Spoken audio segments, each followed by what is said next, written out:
3 రోజుల నుంచి కనిపించని సూర్యుడు, ఎడతెరిపి లేకుండా కురిసిన వానలకు సూర్య భగవానుడు కనిపించకపోయాడు. ఈ రోజుతో ఉపశమనం కలిగి సూర్యుడు బయటికి వచ్చాడు. కావాల్సిందంటే మీ గ్రామంలో కూడా సూర్య భగవానుడు బయటికి వచ్చాడు, ఒకసారి నాకు కామెంట్ ద్వారా తెలియజేయండి. మీ గ్రామం ఏదైతే అది కామెంట్ ద్వారా తెలియజేయండి. చూస్తున్నారు కదా, సూర్య భగవానుడు ఉపశమనం కలిగింది ఈ రోజుకి. ప్రతి ఊర్లో 3 రోజుల నుండి ఎడతెరిపి లేకుండా కురిసిన వానలకు సూర్య భగవానుడే కనిపించలేదు.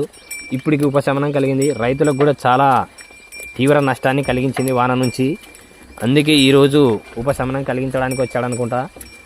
మీ గ్రామం ఏదో నాకు కామెంట్ ద్వారా తెలియజేయండి. మర్చిపోతండి, నేను మీ లక్కినండి. ఈ వీడియో స్కిప్ చేయకుండా పూర్తిగా చూసి లైక్ చేసి సబ్స్క్రైబ్ చేసి మా ఛానల్ని మర్చిపోతండి. లైక్ చేయండి, సబ్స్క్రైబ్ చేయండి.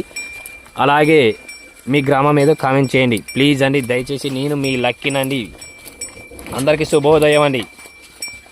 ప్లీజ్ సపోర్ట్, లైక్ చేయండి, సబ్స్క్రైబ్ చేయండి, మర్చిపోతండి.